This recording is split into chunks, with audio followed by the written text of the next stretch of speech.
Hello दोस्तों, चलो बात करते हैं स्पेक्ट्रोस्कोपी के क्वेश्चन के बारे में। चलो बढ़ते हैं। पहले वीडियो पॉज करके आप सबको ट्राई करना है भैया, फिर ही क्वेश्चन का सॉल्यूशन देखना है, फिर ही आपको देखना है। चलो ये रहा आपका क्वेश्चन, दिसंबर 16 का है भैया। किसका है भैया? दिसंबर 16 का क्वेश्चन है। दिसंबर 16 का क्वेश्चन है, 4 मार्क्स का, 126 नंबर यानी कि 4 मार्क्स है ना, 126 नंबर यानी कि 4 मार्क। चलो पहले ये वीडियो पॉज करके देखो भैया, ये लॉजिकल क्वेश्चन है। ये कैसा है? थोड़ा बहुत लॉजिकल है। इसको आप कैलकुलेशन करके भी सोल्व कर सकते हैं, लेकिन वो उसकी ज़रूरत नहीं पड़ेगी। ऐसा लॉजिकल क्वेश्चन है, मैं आपको लॉजिकली समझाता हूँ। ध्यान देना, इधर ध्यान देना। The rotational constant and fundamental vibrational frequency HBR are respectively 10 centimetre inverse and 2000 centimetre inverse. The corresponding value of DBR approximately R कहाँ पे आती है?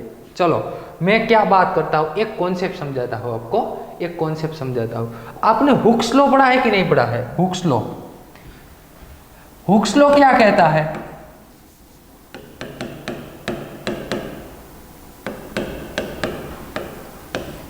हुक्स लॉ ऐसा कहता है, fundamental frequency nu is equal to 1/2 pi C under root K upon mu. ये मैंने आपको पढ़ाया है IR स्पेक्ट्रोस्कोपी में, ये आपको मैंने पढ़ाया था। वहां पे हमने दो, उसको क्या कहते हैं, कंक्लूजन कहते हैं ना, कंक्लूजन निकाले थे। क्या? देखो भाई, फंडामेंटल फ्रीक्वेंसी ये सब तो कांस्टेंट वैल्यू है ना, इसको अभी मैं निगलेक्ट कर देता हूँ, इसको निगलेक्ट कर देता हूँ। Nu is directly proportional to under root of K लग सकते हैं। K यानी कि क्या है? Force constant. K यानी कि फोर्स कांस्टेंट है। और fundamental frequency nu is inversely proportional to under root of mu लिख सकते हैं। अरे हाँ कि ना भैया? अंडर रूट ऑफ न्यू लिख सकते हैं, अंडर रूट ऑफ म्यू लिख सकते हैं, न्यू नहीं म्यू। तो ये म्यू है क्या? ये जो म्यू है ना, वो है रिड्यूस मास, रिड्यूस मास है। रिड्यूस मास यानी कि mu is equal to m1 m2 upon m1 plus m2 into Na Avogadro number.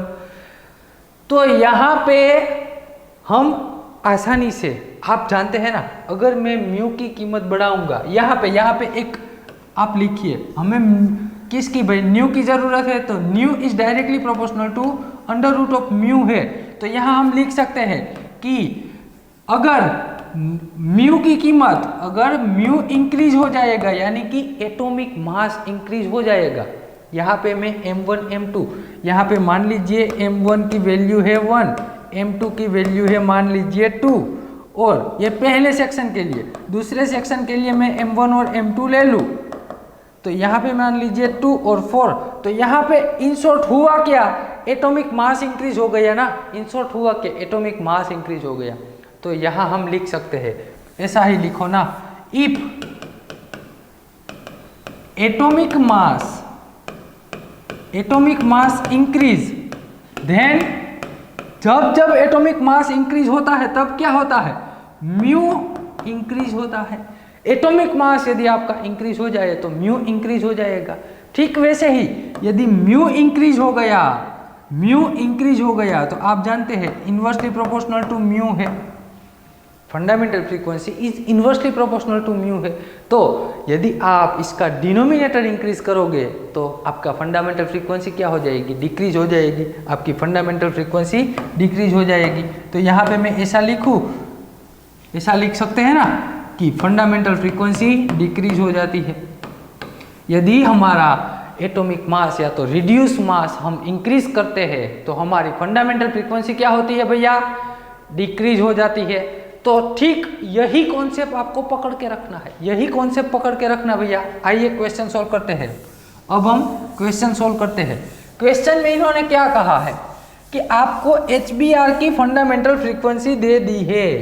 HBR की फंडामेंटल फ्रीक्वेंसी आपको दे दी है। क्या है HBR की फंडामेंटल फ्रीक्वेंसी? क्या है? क्या यहाँ रही 2000 सेंटीमीटर इनवर्स। HBR की फंडामेंटल फ्रीक्वेंसी 2000 सेंटीमीटर इनवर्स। तो यहाँ पे मैं HBR के लिए लिखूँ, HBR के लिए m1 और m2, इसके लिए M1 यानी कि हाइड्रोजन, M2 यानी कि Br है।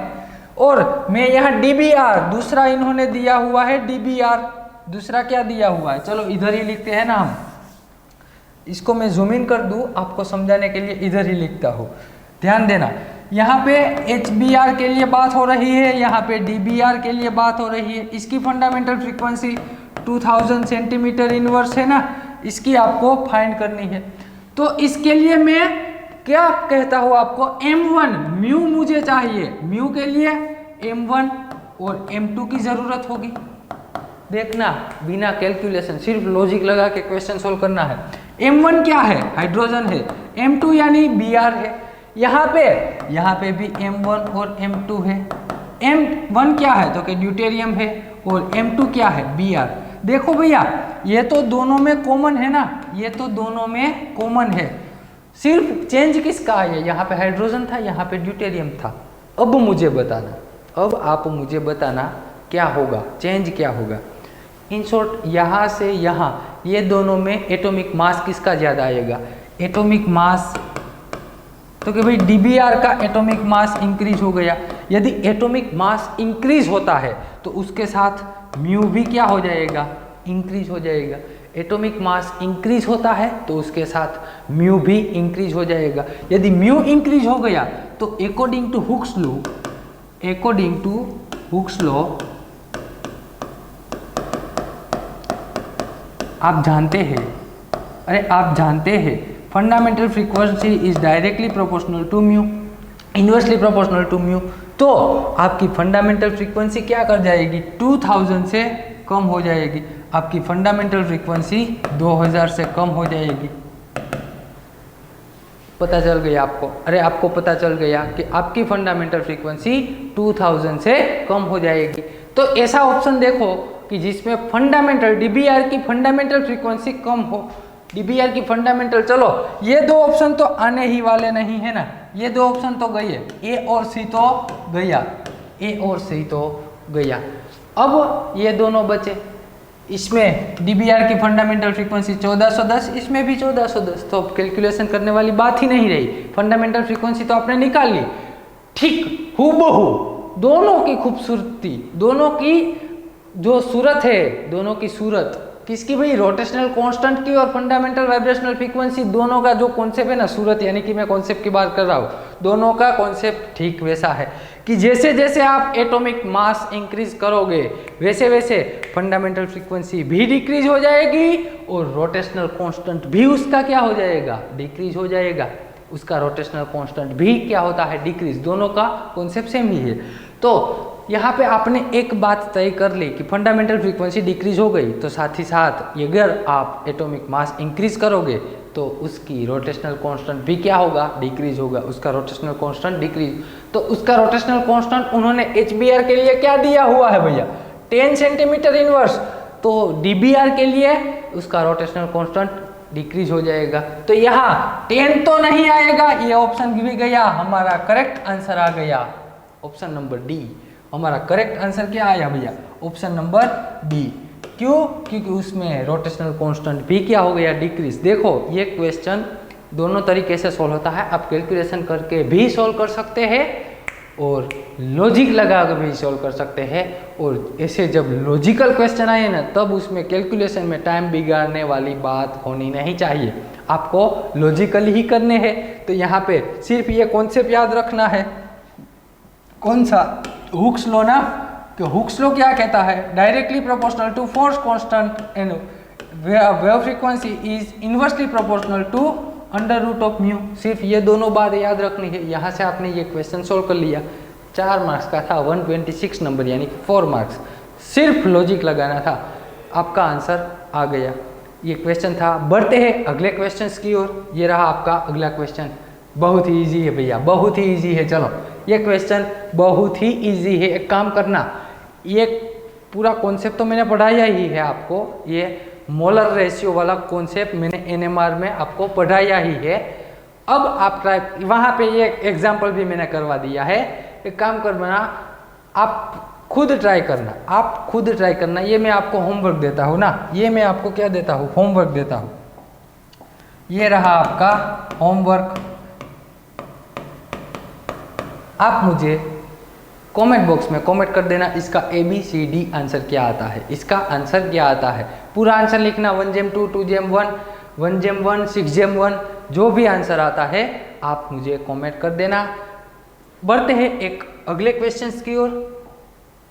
The compound which show IR frequency. अरे ये भी बहुत ही इजी क्वेश्चन है भैया, ये भी इजी क्वेश्चन है। मैंने आपको IR फ्रीक्वेंसी के सारे डेटा लिखाए है ना, IR फ्रीक्वेंसी के सारे डेटा लिखाए थे। उसमें हमने एक बात हम जानते हैं ना, हम जानते हैं कौन सी वाली बात, यहाँ इन्होंने पीक दे दिए हुए हैं कितने 3314 और 2126 पे पीक दिए हुए हैं। तो आप जानते हैं भैया, अच्छे से जानते हैं ना कौन सी वाली बात, तो कि भाई 3300 सेंटीमीटर इनवर्स पे जो पीक मिलता है वो C triple bond CH stretching का होता है भैया। किसका होता है? C triple bond CH stretching का, इसका पीक होता है।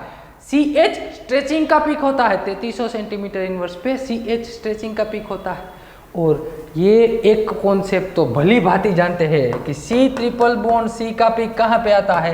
2150 पे, 2150 पे C ट्रिपल बॉन्ड C का पीक आता है।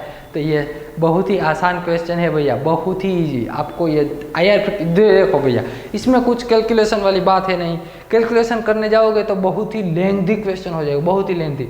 मैं तो कहता हूँ 1 आवर चला जाएगा ये क्वेश्चन सॉल्व करने में, क्योंकि आपको सभी के डेटा चेक करने पड़ेंगे ना, सभी के डेटा चेक करने पड़ेंगे। लेकिन यदि आपको सिर्फ इतना मालूम हो IR फ्रीक्वेंसी के जो भी मैंने डेटा लिखा है ना, वो है हमारे प्लेलिस्ट में है, जाके देख लेना। सब कुछ जो भी इम्पोर्टेंट है ना वो सारे डेटा आपको लिखाए थे, तो आप देख लेना वो।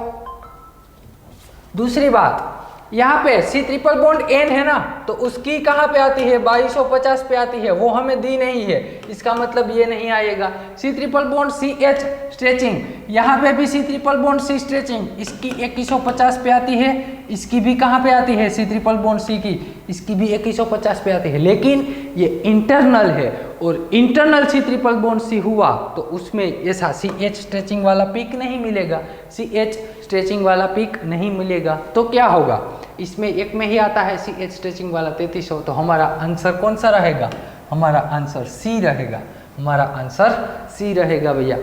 बहुत ही इजी क्वेश्चन था, देख लेना। मिलते हैं अगले लेक्चर में। Thank you very much.